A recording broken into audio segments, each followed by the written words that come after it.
Hi friends అందరికీ ఈరోజు మన వీడియో వచ్చేసి Punjabi dress top cutting stitching అనేది ఒకే వీడియోలో చూసేద్దామండి. Welcome to Lakshmi fashions. దానికోసం 2 మీటర్ లైనింగ్ అయితే తీసుకున్నాను. నేను తీసుకొని 4 ఫోల్డ్ అయితే చేసుకున్నాను. చేసేసి క్లోజులు మన వైపు ఉండి ఓపెన్లో ఆపోజిట్ ఉండేటట్టు చూసుకోవాలండి. చూసుకొని 4 ఫోల్డ్ చేసుకొని దానిపైన మనకు సైజ్ అనేది ఇస్తారు కదా అండి, సైజ్ కోసం టాప్ అనేది ఇస్తారు కదా, అది కూడా 4 ఫోల్డ్ అయితే చేసుకోవాలండి. చేసుకున్న తర్వాత ఇంకా నేను ఎలా వేసాను అనేది వీడియో చూస్తే మీకు తెలుస్తుంది. చూడండి, ఇలా అయితే వేసేసుకోవాలి. వేసేసుకున్న తర్వాత చూడండి ఎక్కడి వరకు అనేది మార్క్ అనేది ఇచ్చుకోవాలి. చూడండి, నేను మార్క్ అనేది ఇస్తున్నాను. వీడియో చూస్తే మీకు క్లారిటీ అనేది తెలుస్తుంది. మన ఛానల్ ఎవరన్నా కొత్తగా చూస్తున్నట్టయితే సబ్స్క్రైబ్ చేసుకోండి, ఫ్రెండ్స్ అండ్ ఫ్యామిలీకి షేర్ చేయండి. ఇప్పుడైతే వీడియోకి వెళ్ళిపోదాము. చూడండి, నేను టాపు తీసుకున్నాను కదండి, సైజ్ టాపు కరెక్ట్గా సైజ్కి అనేది డ్రా చేసుకుంటూ పైన వరకు అనేది వచ్చినాను. చూడండి, ఇప్పుడు మెడ వచ్చేసి ఎలా తీసుకోవాలంటే, ఇది పెద్ద సైజ్ కాబట్టి నేనైతే 8 ఇంచులు అయితే తీసుకున్నానండి. నెక్కు షోల్డర్కి కలిపి 8 ఇంచులు అయితే నేను తీసుకొని ఇక్కడైతే డ్రా చేసినాను. ఆ తర్వాత డైరెక్ట్ కింది సైడ్ కూడా చంక వచ్చేసి చంక కూడా 8 ఇంచులు అనేది తీసుకోవాలండి. అప్పుడే మనకు కరెక్ట్ అనేది వస్తుంది, సైజు చంక పట్టేసినట్టు రాకుండా. చూడండి, 8 ఇంచులకు అయితే నేను డ్రా చేసుకున్నాను. డ్రా చేసుకొని పైనుంచి 1 ఇంచుకి అయితే ఒక మార్క్ అనేది ఇచ్చుకోవాలండి. షోల్డర్ సైడ్ నుంచి 1 ఇంచ్కి ఖచ్చితంగా మార్క్ ఇచ్చుకోవాలి. ఇచ్చుకొని 1 ఇంచ్కి లోపలికి అనేది కట్ చేసుకోవాలి. ఎందుకంటే అది షోల్డర్ అనేది కొంచెం డౌన్ లాగా ఉంటుంది కదా అండి, అట్లా ఇస్తేనే కరెక్ట్ ఫిట్టింగ్ అనేది వస్తుంది. లేకపోతే షోల్డర్ దగ్గర ఎత్తిపట్టి లాగినట్టు అనేది ఉంటుందండి. అందుకనే నేను షోల్డర్కి 1 ఇంచ్ అనేది తీసుకున్నాను. ఆ తర్వాత నెక్కు తీసుకున్నాను. నెక్కు మీ కస్టమర్ని బట్టి నెక్ అనేది తీసుకోండి. ఒకరు షోల్డర్ పెద్దగా పెట్టుకుంటారు, ఒకరు చిన్నగా అయితే పెట్టుకుంటారు కదా అండి. అందుకని కస్టమర్ని బట్టి మీరు నెక్ అనేది డ్రా చేసుకోండి. ఆ తర్వాత చంక వచ్చేసి 1.5 ఇంచ్ లోతు అనేది తీసుకోండి. 1.5 ఇంచ్ లోతు తీసుకొని చంక అయితే డ్రా చేసుకోండి. డ్రా చేసుకున్న తర్వాత చూడండి, మనకు ముందే ఇచ్చిన టాప్ సైజ్ టాప్ని పెట్టి మనమైతే చూసుకోవాలండి చంక కరెక్ట్గా ఉందా లేదా అని. నేనైతే సైజ్ టాప్ పెట్టి చూసుకున్నాను, కరెక్ట్గానే ఉంది. ఒకసారి చెస్ట్ లూజు నడుము లూజు కూడా సైజ్ టాప్ పెట్టేసి చూసుకోండి కరెక్ట్గా వచ్చిందా రాలేదని. ఒకవేళ ఎక్కువ తక్కువ వస్తే మీరు చూసేసుకొని మళ్ళీ డ్రా చేసుకోండి. ఆ తర్వాత ఖర్చుల కోసం ఎక్స్ట్రా క్లాత్ అనేది తీసుకుంటున్నాను నేను. ఇక్కడ ఖర్చుల కోసం నేను పైన సైడ్ వచ్చేసి 2.5 అయితే 2 ఇంచ్ అయితే తీసుకున్నాను. కింద వచ్చేసి ఒక 1 ఇంచ్ అనేది మడతలు పెట్టేసుకుంటాం కదా, దానికి ఎక్కువ అయితే అవసరం లేదండి. 1.5 ఇంచ్ అయితే సరిపోతుంది. 1.5 ఇంచ్ అయితే తీసుకోండి. చూడండి, ఇక్కడ నేను వచ్చేసి బ్యాక్ ఫ్రంట్ 2 అయితే డ్రా చేసినాను. గల్ల సైడు అవి అయితే మొత్తం అయితే కట్ చేసుకుంటున్నాను. నేను ఎక్కడ అయితే గల్ల నెక్ అయితే కట్ చేసుకోలేదండి. మొత్తం తర్వాత అనేది నెక్ కట్ చేసి స్టిచ్చింగ్ అనేది చేసుకుంటాను, అందుకని అలా పెట్టేసినాను. చూడండి, ఇప్పుడైతే నేను సైడ్లు మొత్తం మనం యాజ్ ఇట్ ఈస్ ఎలా అయితే డ్రా చేసుకున్నామో అలాగే అనేది కట్ చేసుకోవాలి. కట్ చేసుకున్న తర్వాత ఫ్రంట్ పార్ట్ అనేది తీసుకోండి. తీసుకుని మనము ఫ్రంట్ పార్ట్ వచ్చేసి లోతులు అనేది చంకల లోతులు అనేది డ్రా చేసుకొని గీసేసుకోవాలండి. కట్ చేసుకోవాలి కొంచెం 1/2 ఇంచ్ లోపలికి. అది నేను కుట్టేటప్పుడే తీసుకుంటాను, అందుకనే నేను ఏం తీయలేదు. ఇక్కడ వచ్చేసి నేను మెయిన్ ఫ్యాబ్రిక్ అనేది తీసుకున్నాను. మెయిన్ ఫ్యాబ్రిక్ ముందే కటింగ్ అనేది చేసుకున్నానండి. ఎందుకంటే ఈ ఫ్లవర్స్ వచ్చేసి అలాగే ఫోల్డ్ వేసేసినాం అనుకోండి, బ్యాక్ సైడ్ కింది సైడు ఫ్లవర్స్ అనేది ఆపోజిట్ అనేది వెళ్తుందండి. అందుకనే నేను కట్ చేసుకొని ఫ్లవర్స్ 2 ఒకే సైడ్ వచ్చేటట్టు చూసుకొని మళ్ళీ ఫోల్డ్ అనేది చేసేసిన తర్వాత చూడండి, మనకి ఎంత హైట్ కావాలని.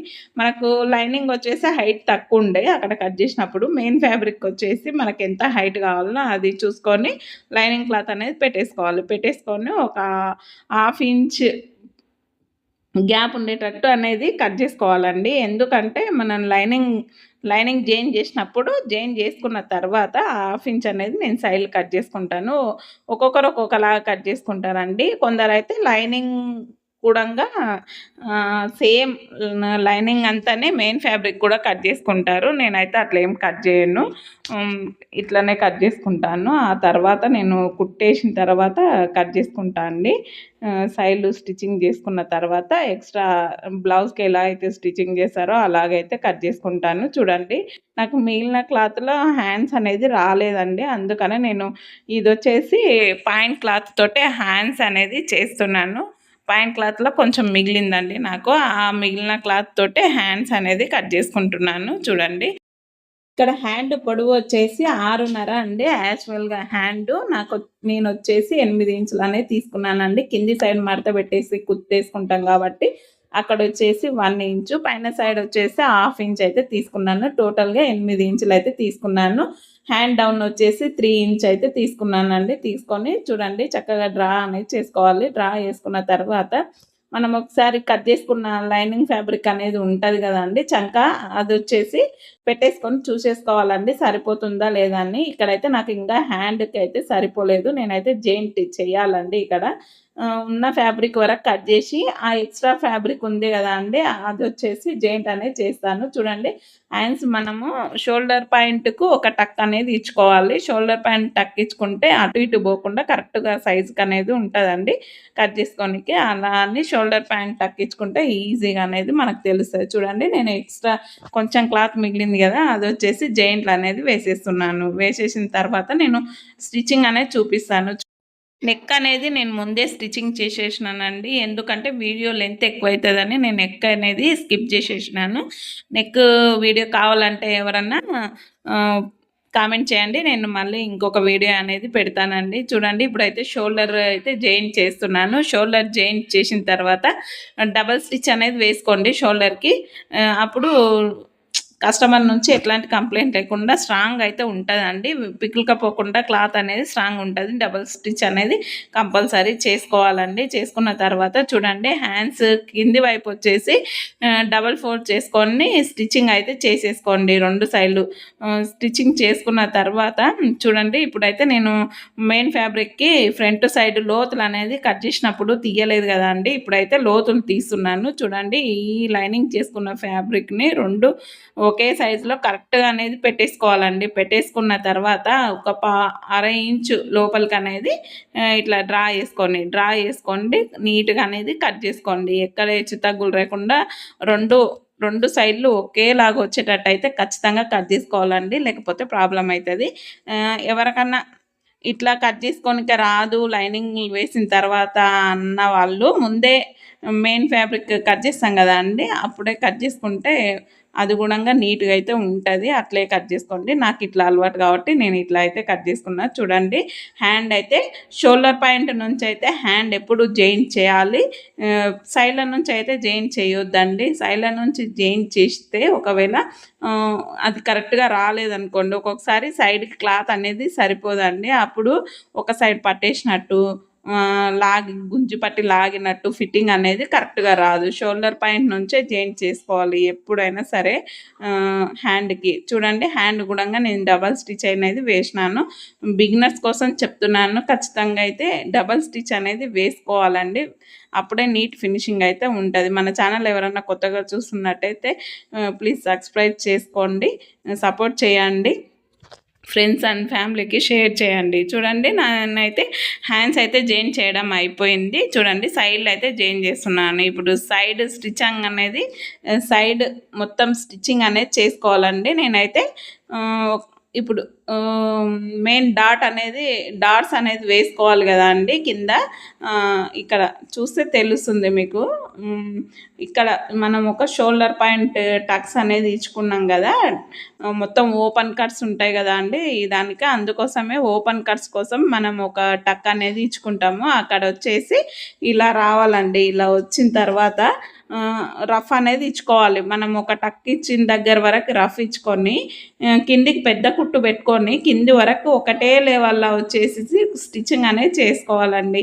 ఇదైతే చాలా ఇంపార్టెంట్ పాయింట్ అండి. ఎక్కడ అయితే స్కిప్ చేయకుండా చూడండి, మీకు పూర్తిగా అర్థమవుతుంది. చూడండి, ఇంకొక సైడ్ కూడా వేసి చూపిస్తున్నాను నేను. ఒక్కసారి అయితే మీకు అర్థమవుతుందో కాదని ఎక్కడైతే కట్ చేయకుండా నేను ఇంకొక సైడ్ కూడా వేసి చూపిస్తున్నాను. చూడండి, ఇలాగే స్టిచ్చింగ్ అయితే చేసుకొని మనం ఒక ఓపెన్ కట్స్ కాబట్టి మనం ఎంతవరకు ఓపెన్ కావాలనేది ఒక టక్ అనేది ఇచ్చుకుంటాము మనం ముందే ఫ్యాబ్రిక్కి.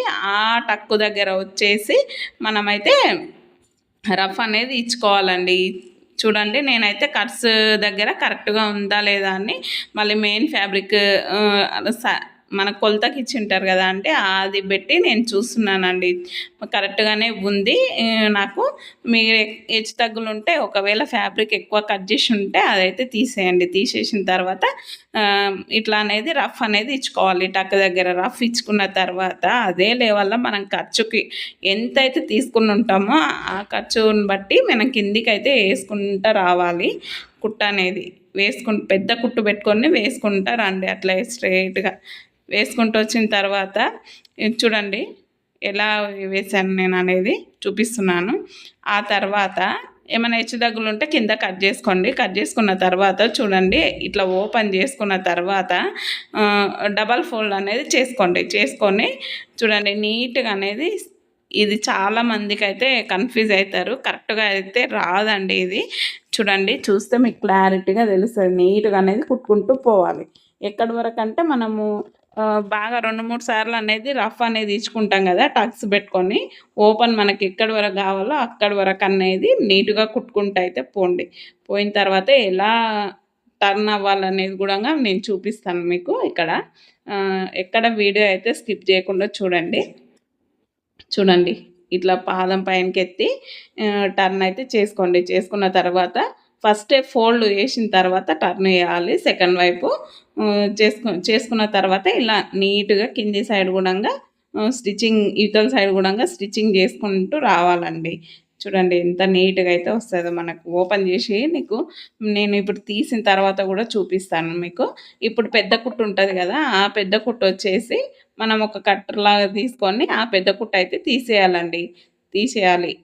చూడండి, ఇట్లా దారం ఇట్లా లాగితే అదే అయితే వచ్చేస్తుంది. కొంచెం వస్తుంది, తీసేసుకోవాలి. ఈ సిజర్ తోటి చిన్నది ఓపెన్ చేసేది ఉంటుంది కదా అండి, దాంతో కూడా ఇట్లా బట్టి అంటే వస్తుంది. కానీ ఒక్కొక్కసారి క్లాత్ అనేది చినిగిపోతుందండి. అట్లా ప్రాబ్లం లేకుండా ఇట్లా కొంచెం లాక్కుంటా తీసేసుకుంటే ఏ ప్రాబ్లం అయితే ఉండదండి. చూడండి, మొత్తం తీసేసినాను. తీసిన తర్వాత ఇక్కడ సైడ్ ఇంకొక స్టిచ్చింగ్ అనేది చేసుకోవాలి. చూడండి, ఇట్లా లాస్ట్ సైడ్లో ఉంటుంది కదా అండి, ఇంకొక స్టిచ్చింగ్ అయితే చేసుకోవాలి. ఫస్టే కూడా ఆ దారం ఓపెన్ చేయకముందు కూడా స్టిచ్చింగ్ చేసుకోవచ్చు అండి. కొంచెం దారం ఓపెన్ చేయడానికి అనేది ఇబ్బంది అవుతుంది. అందుకనే నేను ముందే దారం ఓపెన్ చేసుకుంటున్నాను. ఆ కింద కట్స్ దగ్గర నేను ఒక రఫ్ అనేది ఇచ్చిన, ఎందుకంటే ఊడిపోకుండా ఉంటుందని చెప్పేసి ఒక రఫ్ అనేది ఇచ్చినానండి. చూడండి ఎంత బాగా అయితే వచ్చిందో. చూడండి, ఎక్కడ ముడత లేకుండా చాలా పర్ఫెక్ట్గా అయితే వచ్చిందండి. చూడండి, ఇట్లా అయితే వస్తుంది, చాలా నీట్గా అయితే వస్తుంది. ఈ పద్ధతిలో వేయండి మీరు. ఇట్లా పెద్ద కుట్టేసుకొని కరెక్ట్గా అనేది చెయ్యకపోతే మీకు అక్కడక్కడ ముడతలు అట్లా అనేది వస్తుందండి. అట్లా కాకుండా ఇట్లా అయితే కుట్టుకోండి మీరు. కింది సైడ్ కరెక్ట్గా హెచ్చు తగ్గులు లేకుండా కట్ చేసుకొని కింది సైడ్ అయితే ఫోల్డ్ చేసుకొని స్టిచ్చింగ్ అయితే చేసుకోండి. వీడియో నచ్చినట్టయితే ఎవరికన్నా షేర్ చేయండి. అవసరం ఉన్న వాళ్ళకు ఛానల్ లైక్ చేసి షేర్ చేసి సబ్స్క్రైబ్ చేసుకోనండి ప్లీజ్. మీకు ఎక్కడన్నా అర్థం కాకపోతే కామెంట్ చేయండి, నేను ఇంకొక వీడియో చేసి పెట్టడానికి ప్రయత్నిస్తానండి. చూడండి, ఇక్కడ కింది సైడ్ గుణంగా డబల్ స్టిచ్ అనేది వేసుకోవాలి. వేసుకున్న తర్వాత మొత్తం వచ్చేసి సైజ్ చూసుకొని మొత్తం అనేది టైట్ ఫిట్టింగ్ అనేది చేసుకోవాలండి. ఈజీగా మొత్తం చూడండి టైట్ ఫిట్టింగ్ అనేది ఎలా చేసుకోవాలో చూపిస్తున్నాను కదా. చూడండి, నాకైతే ఇక్కడ ఫుల్ హ్యాండ్స్ ఉన్నాయి. కస్టమర్కి నేను హాఫ్ హ్యాండ్స్ పెట్టాను, హాఫ్ హ్యాండ్స్ పెట్టమని చెప్పారు. చూడండి,